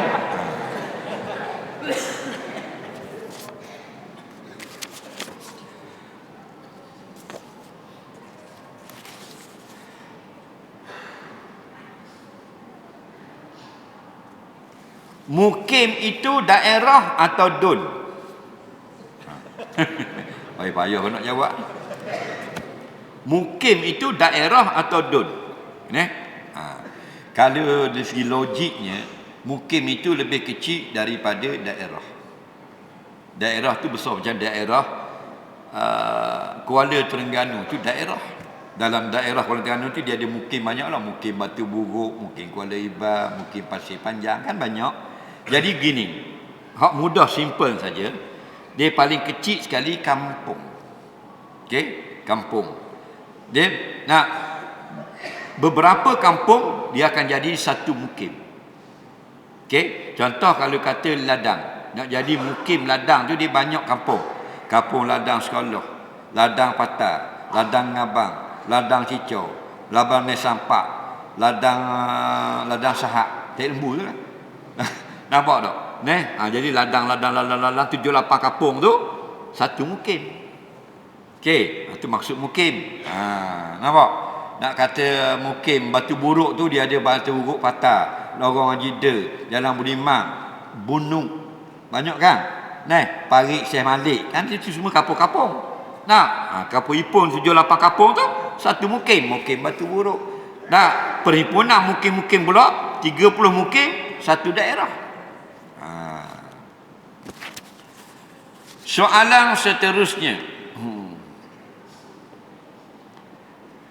Ada orang cakap tahun 2024 akan berlaku banjir besar seluruh dunia. Apa pandangan Ustaz? Pandangan saya tidak betul. Benda yang belum berlaku tak boleh kita kata dengan tahdid, dengan ketepatan yang khusus. Yang boleh kita kata ialah berlakunya perkara-perkara malapetaka besar berdalilkan sandaran-sandaran hadis tentang asyratus saah, tanda-tanda akhir zaman. Itu boleh. Tapi jangan kita detailkan dengan tahun. Ramai dah duduk detail tahun. Dulu kata Imam Mahdi keluar tahun 20, tahun 2000 tak keluar pun. Lepas tu 2010 tak ada pula. 2012 kiamat, tak kiamat juga. Jadi tak ada kerja ke mana? Lagi. Apa salahnya kita mengaji hadis-hadis asyratus saah, tanda-tanda akhir zaman, tanda-tanda kiamat, dan kita share dengan orang ramai, kerana itulah yang apa benda ni yang qat'i, yang datang daripada utusan Allah Rasulullah SAW. Anggaran kita ni kebanyakan tak betul, dipengaruhi oleh nafsu dan sebagainya. Jadi tentang hari kiamat, kalau bertanya sebenda saja yang kita tahu akan berlaku, iaitu hari kiamat kita tahu. Mu tahu tak bila berlaku hari kiamat? Tahu bah. Bila? Hari Jumaat. Betul tak? Nabi kata la taqumus sa'ah illa fi yaumil jumaah. Tak akan berlaku kiamat melainkan hari Jumaat. Ada Jumaat bila? Wallahu a'lam. 2028. Saya nak pelawak ah.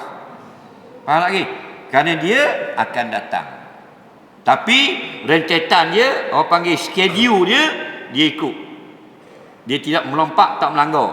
Tak bolak, dia apa dia panggil tawatur, apa ni berturut-turut. Apa yang Nabi sebut tu ulama himpunkan.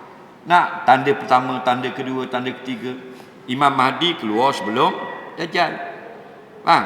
Bukan Dajjal dulu keluar baru Imam Mahdi. Imam Mahdi dulu.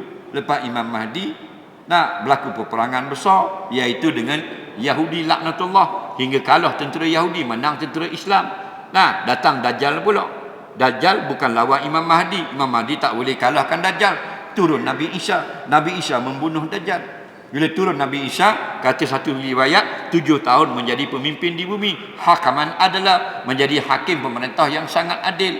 Nah, berlaku pula mana kanak-kanak boleh main dengan ular tudung sela. Dan sebut dalam hadis, pada masa itu kambing-kambing, lembu-lembu berkawan dengan harimau. Mana lembu lima jadi baik, dak makan lembu. Bapa berkat keadilan Nabi Isa AS. Dan kanak-kanak bermain ular bisa. Ular bisa ni tudung sela. Leni main tudung sela. Tok bama ular pun tahlil tu. Faham lagi? Nah. Ada dia ada rentetan dia. Nah, kemudian ada Yajuj Majuj, ada keluar pula Yajuj Majuj, ada keluar api pula, ada keluar asap pula. Kita pandai-pandai keluar asap 2047. Nabi Isa 2093 pula dah mengarut sekali. Tak satu tikang tarikh tu. Faham? Mengaji asyratus saah tu. Tanda-tanda itu lebih menguatkan keimanan kita. Nah, kerana dicerita dengan detail oleh Rasulullah. Hak tu tak mau mengaji.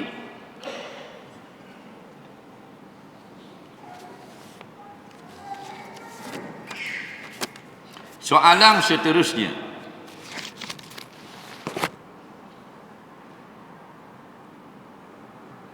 Bagaimana boleh terjadi anak lain, ibu lain, ayah? Tak, adakah dia anak yatim atau anak tiri? Saya kelirulah. Baik. Dia tak faham istilah anak lain mak lain ayah. Malam ni dapat faham. Okey? Adik-beradik ada 4 jenis. Ingat sampai kiamat. Adik-beradik 4 jenis. Okey? Yang pertama, satu ibu, satu ayah. Adik-beradik seibu sebapa. Okey? Yang kedua, adik-beradik seayah lain ibu. Okey?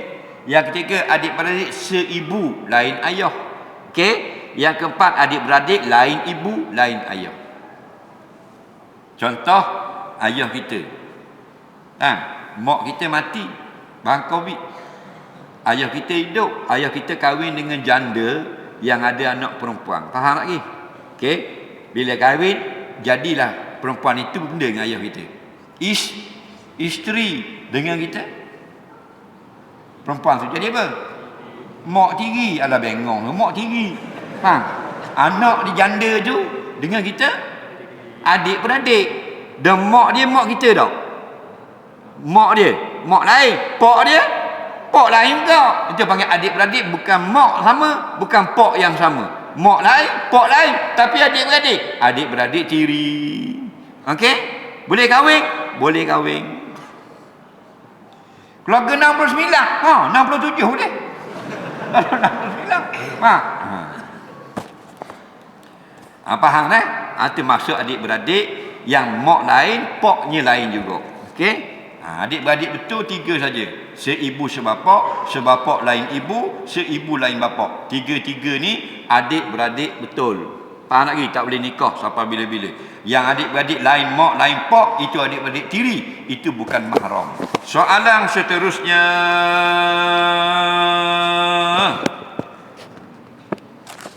Saya rasa tak adil lah bila ayah saya layan adik tiri saya lebih daripada saya.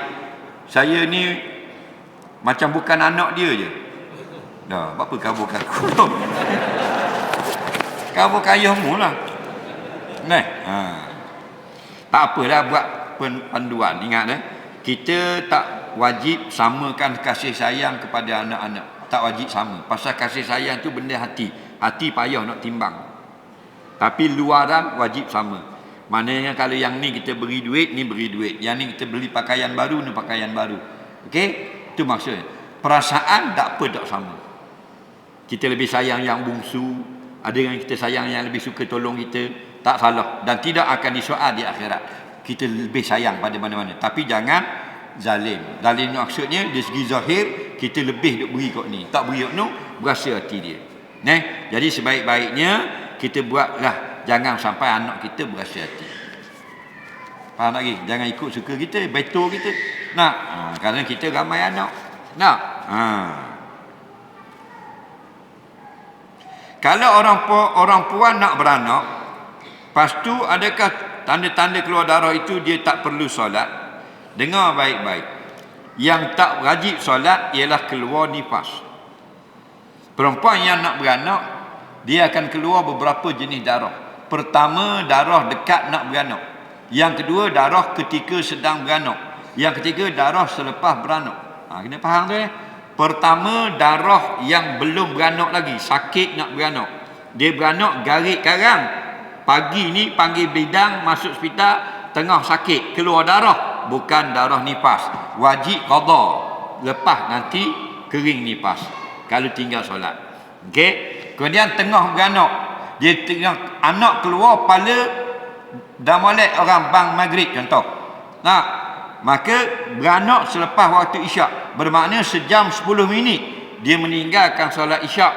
Tak boleh tinggalkan solat maghrib kerana anak tengah keluar. Tak boleh nak semayang. Wajib qada selepas mandi nifas nanti. Okey? Tapi kalau darah yang keluar selepas anak sudah keluar, itu dia panggil darah nifas. Okey? Bila darah nifas, maka tidak diqadakan semayang. Faham lagi? Okey? Faham tak? Anak dalam perut. Ni anak, ni perut. Contoh. Okey, sakit. Bila sakit keluar darah, bukan darah nifas.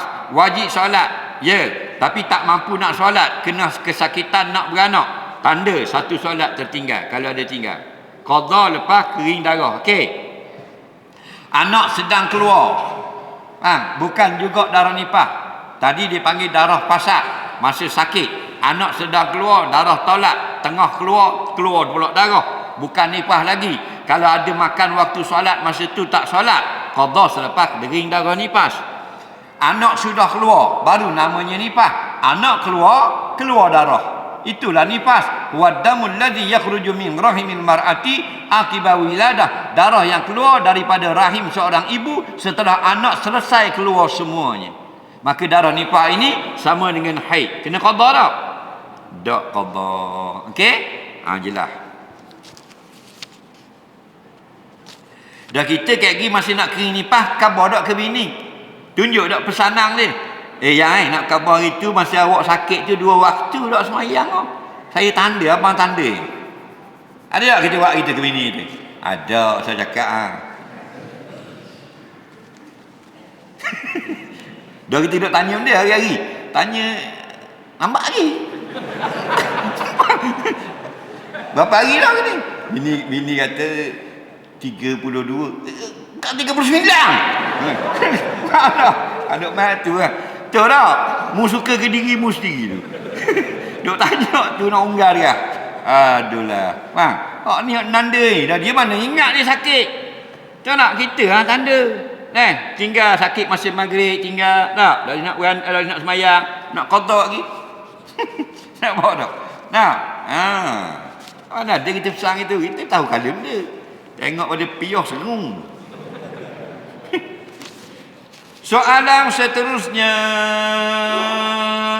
orang perempuan yang haid, setiap dia berhadap besar adakah boleh pegang Quran tafsir? Orang yang hadap besar pun kata ulama boleh pegang tafsir.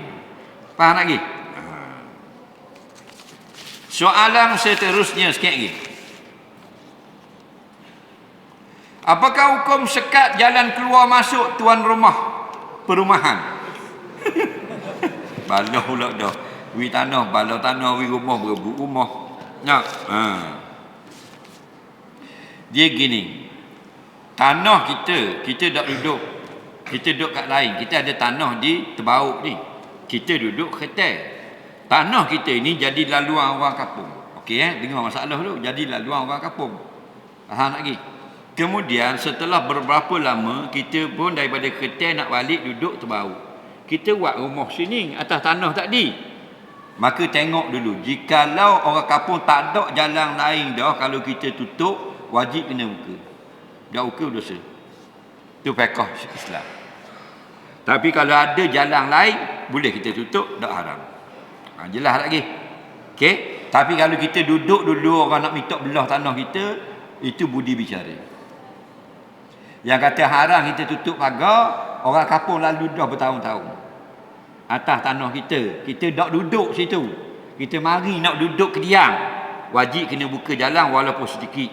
Walau tak lepas kenderaan, lepas berjalan kaki, wajib. Nampak lagi? Itu undang-undang dia. Neh? Tujuh ni syariat Islam. Neh? Tapi kalau ada jalan lain, cuma ngada orang kampung yang nak lalu kat tu, lagi tak wajib kita buka. Jelas lagi? Kita pakai ada undang-undang itu. Tak kita pakai siapa kuat. Tak? Mu nak buat ni ke aku? Aku dah bersama. Aku ayam dia, ayam long. Memang orang takut lah ke? Nah, kalau main kuat itu tak jadi syariat. Soalan seterusnya. Apakah hukum anak tegur ayah suruh semayang? Molek. Kerana ayah kita nak dia selamat. Inna dina nasihat, agama nasihat. Ayah, hey, semayang lah. Bila lagi nak semayang? Ayah kata, mu anak deraka natang ni. Lagi. Jawabnya, anak tidak menatang, ayah tu menatang. Lagi.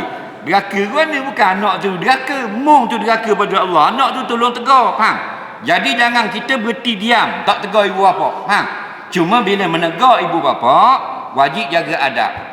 Antara adabnya Allah kata wala tanharhuma, jangan tinggi suara. Suara yang rendah.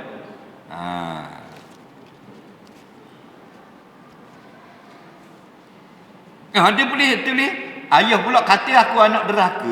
Ada sungguh. Tak deraka anak, ayah tu deraka tak mau sembahyang. Apa benda, dah tua dah tak mau sembahyang. Dia tak sembahyang muda boleh tahan ke? Bukan molek, boleh tahan sabah dengan umur 16, nak 61 boh. Muka macam labi dak mayang ni. Apakah hukum penguat kuasa ikut arahan orang atasan sampai sanggup menzalimi rakyat? Ni RZ kot ni. Dia begini, Allah kata ati Allah wa atiur rasul wa ulil amri minkum. Wajib mutaat pada Allah, wajib mutaat pada Rasul, dan wajib mutaat pada kerajaan. Tapi kerajaan itu bertapi. Nampak? Bersyarat. Ya? Syaratnya tidak menindas. Kalau menzalimi tak boleh, haram. Maknanya bukan semua benda yang orang atas suruh kita boleh buat. Jangan pakai alasan saya terpaksa, orang atas suruh. Tak boleh. Kamu akan disoal di alam barzah dan di akhirat. Kalau orang atas suruh benda yang harus pada syarak je, maka boleh tunai. Faham? Boleh tunai. Okey. Tapi kalau arahan tu suruh buat benda yang haram, suruh buat benda maksiat, suruh buat benda yang zalim, tak boleh ikut. Wajib kita kena sanggah, kena menjauhi. Walaupun sampai dia buang kerja, wajib kena terima. Kerana rezeki Allah luas. Jangan tolong sekali-kali arahan untuk berlaku zalim, tak boleh. Lalu nak tolong, ta'awanu 'alal birri wat taqwa. Tolong benda yang baik. Wala ta'awanu 'alal ismi wal udwan. Perkara dosa, perkara musuh, jangan tolong. Atas alasan kerajaan, majikan suruh buat mendera rakyat, atas alasan majikan kerajaan suruh dia menyusahkan rakyat, dia pergi buat, dia akan diazab dalam api neraka dengan majikan dia sekaligus. Nah, ingat orang yang tolong orang yang zalim, orang yang tolong kerajaan yang zalim. Kalau kerajaan yang suka berbohong, kita pergi kata betul-betul, duk benar pembohongan, tak boleh minum di kolam Kausar Nabi. Kata Imam Al-Qurtubi, kata Imam Ibnu Katsir, siapa yang tak diberi minum kolam Kausar, tanda masuk neraka. Nabi kata saya kunu ba'di umara, lagi akan ada zaman aku, lepas zaman aku bila-bila nanti. kerajaan-kerajaan. Yakzibun, mereka bercakap bohong. Wa yazlimun, wa nyanyi kekayaan. Faman dakhala alaihim, siapa yang pergi kepada kerajaan seperti itu, fasaddaqa bikadzibihim, membenarkan pembohongan mereka, wa aana ala zulmihim, tolong perbuatan zalim mereka itu, lastu minni wa lastu minhu, dia bukan umat aku bukan nabi dia. Walam yarid alal haudi yaumal qiyamah, tak akan datang minum di kolam kausarku pada hari kiamat. Aduh, kena jaga. Nah, tapi bukan semua benda kita kena lawang. Ada benda yang memang boleh. Maknanya penguasa memberi alasan disuruh oleh pemerintah. Boleh. Syarat benda itu bukan zalim. Syarat benda itu bukan menganiaya orang. Nah. Batulah jangan duduk berasa nak jadi pemerintah. Kerana apa? Berat jadi pemerintah ni. Yang selamat ialah keadilan dia, Nabi kata. Nak kalau ada tak betul balik awal. Kalau ada tak betul balik awal. Nah, Allahu Rabbi. Kita berebut nak jadi menteri. Nak, takut-takut tak ni lah.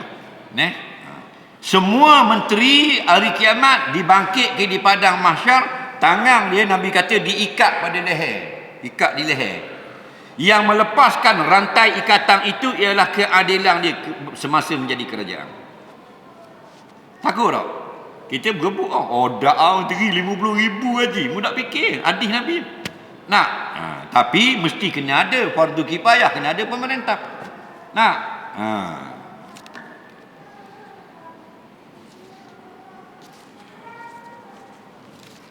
Kita kena tipu tau. Kena tipu sama orang. Jadi kalau pemimpin dia tipu rakyat dia nak masuk surga, masuk neraka. Pemimpin tu. Cik jawab. Nabi kata masuk neraka. Mu nak kata masuk dia? Masuk neraka kita ikut Nabi. Nabi kata man ayyuma ra'in ustur'iya ra'iyatan faghasyaha fahuwa finnar. Mana-mana orang dilantik menjadi pemimpin kepada rakyat lalu ditipu rakyat dia. Lagi. Maka dia di dalam api neraka. Ada jelas lagi. Bahawa finnar, dia dalam api neraka. Bila tu kata Allah, jika tak mendapat keampunan Allah. Kalau Allah ampun, dah okey. Bukan kata minyak tu orang berah pula naik. Jangan politik, tu contoh. Sikit lagi dah. 5 minit kita berhenti 9 suku. Soalan seterusnya. Orang lelaki yang solat pakai cincin, benda tu suasa penuh, apakah hukumnya? Okey. Hukum memakai cincin suasa. Hukum pakai cincin emas haram. Hukum pakai cincin yang dicampur dengan emas haram juga. Maka tengok suasa ada tafsir. Kalau dibuat daripada emas hukumnya haram. Kalau suasa itu buat daripada bukan emas tidak haram. Itu jawapan dia. Suasa itu kalau dibuat daripada emas kuning, dalam kitab fatwa Syekh Abdul Qadir Al-Mandili, beberapa mutiara yang indah, fatwa Syekh Qadir haram. Dalam kitab Syarah Muslim, Imam Nawawi Syarah Sahih Muslim, cincin yang campur dengan emas, separuhnya tembaga, separuhnya emas, haram. Dalam kitab fatwa Mufti Johor 1955, Syekh Said Alwi Al-Haddad Mufti Johor, orang Aceh, haram pakai cincin suasa kalau suasa buat daripada emas. Dalam kitab Pelita Penuntut, kalau campur dengan emas kuning, haram. Jadi mu nak tahu haram ke tak suasa tu, mu tanya tukang emas esok. Suasa saya pakai ni buat dengan emas kuning ke, buat dengan stay? Dia kata stay, tak haram. Dia kata emas kuning, haram pakai. Faham lagi? Dah solat? Solat sah. Solat sah. Soalan seterusnya. Anak kecil masuk wak, ayah terpaksa jaga atas faktor anak tak sihat. Jika hari Jumaat anak itu memang tak boleh tinggal, boleh tak sembahyang Jumaat? Boleh. Bagus soalan ni. Okey, dengar baik-baik. Jika kita kena tunggu orang sakit, sakit berat, jangan sakit sikit. Tunggu bini tak pergi Jumaat. Bini sakit benda, tahu nampak macam naik jerawat kat hidung. Dah leh, sakit sikit. Sakit berat lah. Sakit jantung, sakit berat. Faham lagi? Yang kritikal. Okey? Boleh. Dalam kitab pun ada. Antara kitabnya balik lagi rujuk lalu. Kifayatu Akhyar. Syekh Taqiyuddin Al-Hisni Ad-Dimashqa. Orang Syria. Itu kitab tu popular tu. Kifayatul Akhyar. Dia kata jaga orang sakit, tak apa tak sembahyang jemaah. Bukan jaga orang sakit saja. Kalau ada orang curi, nak masuk masa kita pergi sembahyang jemaah, boleh tak pergi sembahyang jemaah? Orang curi duduk luar rumah. Orang curi kata, "Pergi lah, aku masuk." Pergi lah, aku masuk. Tak? Kenapa? Menyelamatkan harta. Okey? Gurau-gurau juga, tapi itulah hukumnya. Okey? Jadi dia begitu juga apa benda ni kerja tugas-tugas bahagian kecemasan. Contoh bomba. Dengan giliran lah, bukan anak minggu. Bomba boleh. Kenapa? Kalau ada kebakaran ketika Jumaat, mereka keluar segera untuk padamkan api. Jadi kena ada satu set kumpulan untuk standby, boleh. Kerana ad-dararu yuzalu, kaedah menolak mudarat. Begitu juga roadblock dibolehkan. Tapi dengan syarat roadblock itu kritikal. Contoh pembunuhan, contoh senjata api, benda yang jenayah berat. Boleh melakukan roadblock sedang sembahyang jemaah dan polis tinggal sembahyang jemaah kerana menolak mudarat besar. Tapi kalau roadblock biasa, RZ biasa itu tak boleh. Faham tak lagi? Nampak? Kena tunggu lepas solat jemaah baru roadblock. Okey? Apa dah? Soalan seterusnya sikit lagi.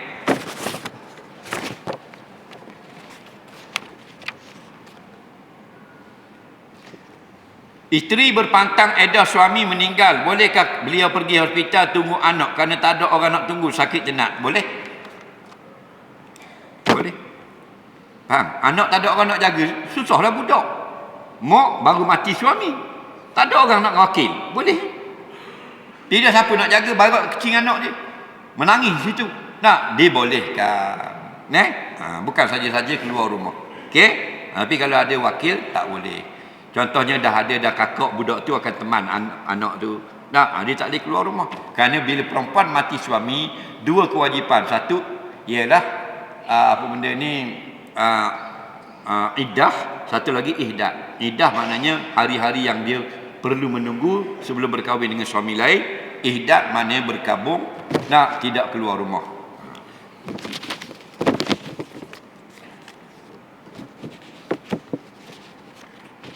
Apakah hukum rasis? Apakah hukum rasis? Apa makna rasis? Baru tahu hukum. Apa makna rasis? Siapa boleh jawab? Takrif itu pelbagai. Ada yang ketat, ada yang longgar. Rasis maknanya mendahulukan kebangsaan ataupun keagamaan, begitu? Tidak. Kalau mendahulukan agama itu bukan rasis, itu kewajipan. Wajib kita di mana saja orang Islam berpegang Islam, hanya Islam agama yang benar, selain Islam tak benar belaka. Adakah boleh dikatakan rasis? Tak boleh. Tapi sekarang ke arah itu. Nampak lagi? Jadi jangan takut.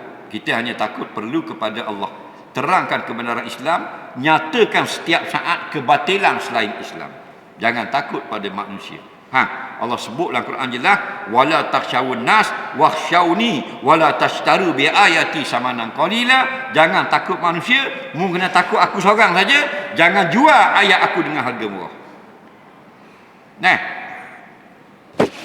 Batu dalam krisis ulama-ulama dituduh nak dibicarakan, direport dan sebagainya. Ramai ulama-ulama lain diam membisu, tidak menolong. Betul tak? Tak mengeluarkan statement kenyataan yang membantu. Tu guru seorang kena hadapi. Itu akhir zaman dia panggil. Kenapa? Manusia takut kepada manusia, tak takut pada Allah. Kita pernah robok rumah, takut pada makhluk. Siapa pergi ngaji bukan dekat tu, dekat kubur pengaung ngaji. Balik suku, kitab suku, tuang suku. Buat apa balik suku tu? Banyaknya kitab nak buat balik. Kalau buat balik kapal terbang, jatuh kapal terbang, banyaknya kitab. Betul tak? Buat balik dengan kapal laut 15 kotak. Tuhan balik suku kapal terbang, kitab balik suku. Balik takut pula pada makhluk. Orang dulu ngaji kitab musalli perlu konang. Tak takut melainkan pada Allah. Bukan kita ngajar nak suruh apa benda ni menentang kerajaan. Bukan. Nak khabar ramanya kita alim tapi takut pada makhluk. Betul tak? Siapa nak soalan lisan? Tak larat nak baca. Ni ustaz lain pula jawab. Dia. Siapa nak soal lisan? Okey. Waalaikumsalam.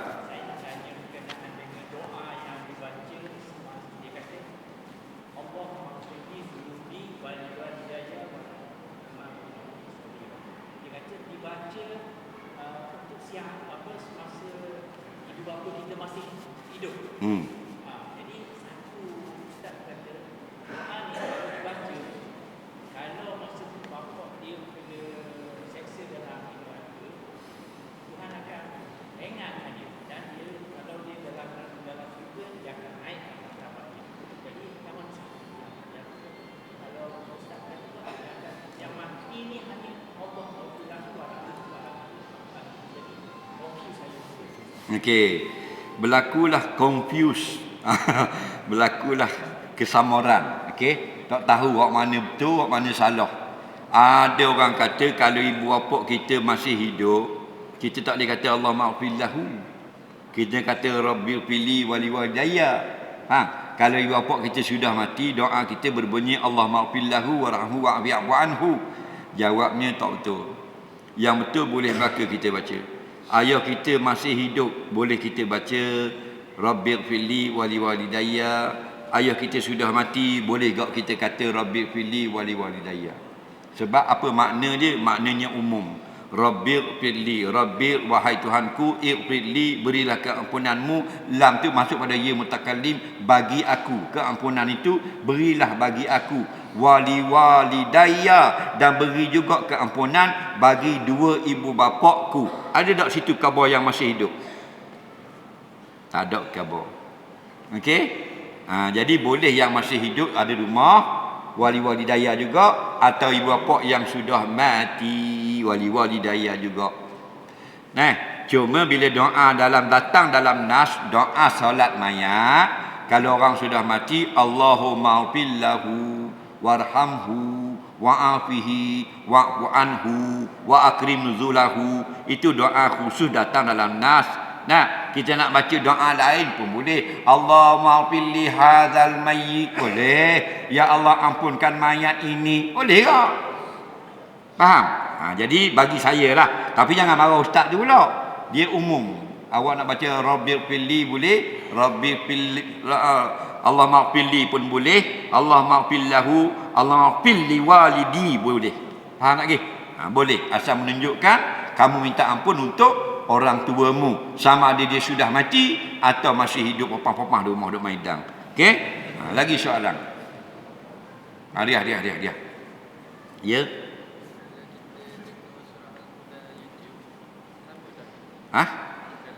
Dengar YouTube. Dengar surah Al-Mulk dalam YouTube. Lepas tu soalan dia. Sebelum tidur. Dapat Dapat apa tu? Pahala mendengar. Pahala membaca ke pahala mendengar? Kelebihan membaca, kelebihan mendengar. Dia Quran dua, membaca dan mendengar. Okey? Kita dengar orang baca Quran, dapat tak pahala? Dapatlah. Pahala baca, dapat. Dia dapat, dia baca, kita tak baca. Faham lagi? Jadi awak tak baca Al-Mulk, YouTube baca. Tapi awak dengar, dapat pahala mendengar surah Al-Mulk. Kelebihan bagi orang yang membaca. Alah hadis itu man qara'a, siapa yang membaca. Dan man tak? Tak, YouTube man. Okey? Insya-Allah dah. Tapi dapat kelebihan pada dengar lain. Kokak-kokak duk nyanyi, baik mumbang. Lagi soalan.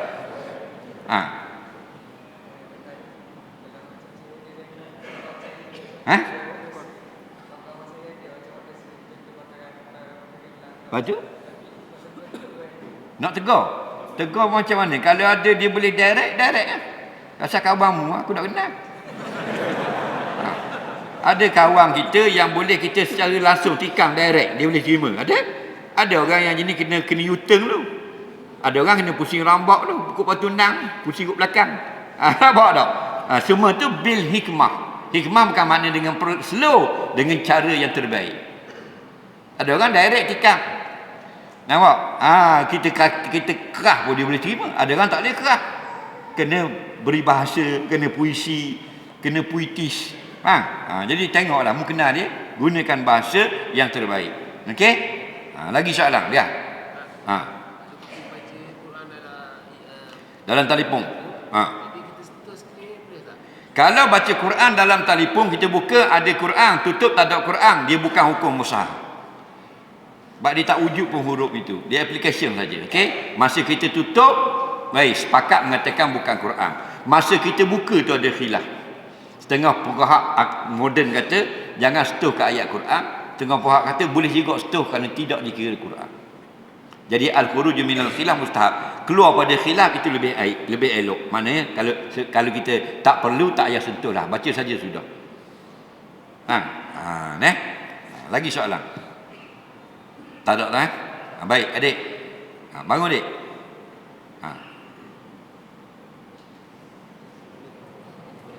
Mari tu. Nama apa adik? Muhammad Adil Syahmi bin Muhammad Sebut. Muhammad Adil Syahmi bin Muhammad Sebut. Muhammad Adil Syahmi. Adam Syahmi. Okey, berapa tahun? 10 tahun. Umur nama soalannya? Lain kenapa negara Malaysia menggunakan Apa dia? Kenapa negara Malaysia menggunakan agama Islam sebagai agama resmi? Okey, terima kasih. Kenapa negara Malaysia menjadikan Islam sebagai agama rasmi? Okey. Dia kena faham satu benda mudah ya. Negara Islam dengan negara umat Islam. Okey? Kena faham situ je.